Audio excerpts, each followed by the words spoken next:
Apologize, it's been a couple of weeks since I posted. My wife and I actually just got done doing the 48-hour film project in Denver, which is where you get 48 hours to make a movie start to finish. So it's been a crazy weekend, and this project got pushed off because of it. But I want to thank you for hanging out there. Thank you so much for your liking, commenting, and subscribing. And please subscribe if you haven't done so already. Okay, a few weeks ago, I was I almost said dumpster diving, but it kind of was. I was record hunting at 2nd and Charles in their free bin. And I got this bad boy right here, Best of the Smurfs. I'm going to come around so you can get a better look at it. So yeah, it's a super cool, very graphical record. Best of Friends of Smurf. It's got some writing up here, original owners. It's amazing how many things like books and records people felt the need to put their name on. For some reason, and this is one of them. But a cool cover, and it's neat because he's holding the same record that I'm holding, and then he's holding that record and holding that record and holding that record. Just kind of a cool thing. Full-length stereo LP, words included. I'm not exactly sure what this is, if it's a story or if it's just music. Starland Music.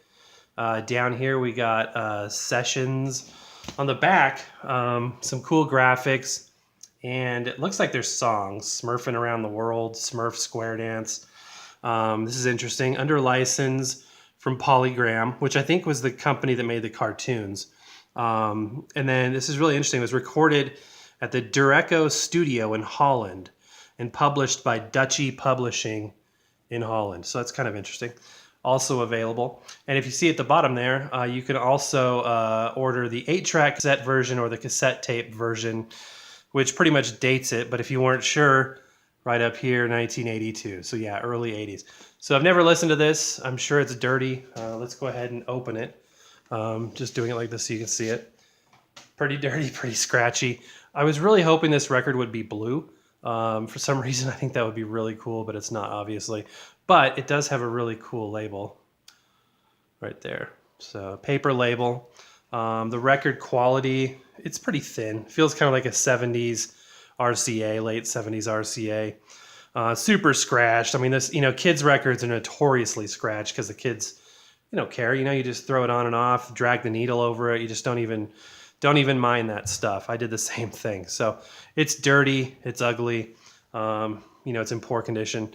If you find children's records are in good condition, then you're doing something kind of unique there. Okay, so let's go ahead and put it on the record player and give it a listen. Side one, we're just going to start at the beginning. I mean, there's mold and dirt on here. I mean, it's an ugly, dirty record. So let's give it a listen and see what we got.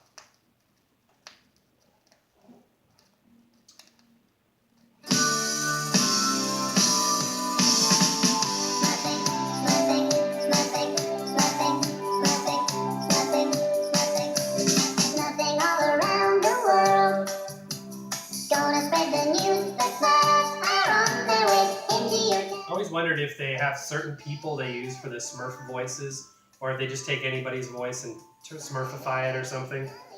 They love us in Japan, they just can't wait to be singing our songs. Everyone's laughing along.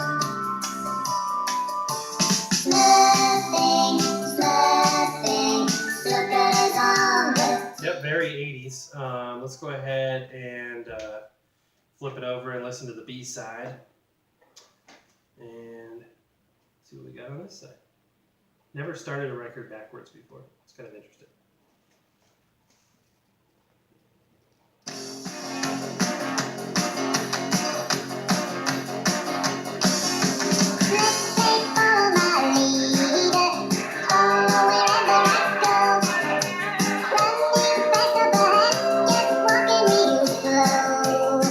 I feel like these aren't authentic Smurf voices at all. I feel like these are just like studio musicians and singers where they sped up the voice or increased the pitch of the voices.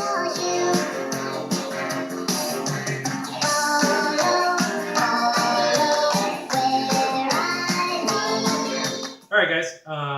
Yeah, interesting. I think I like the packaging more than I like the content by far, but it's interesting stuff.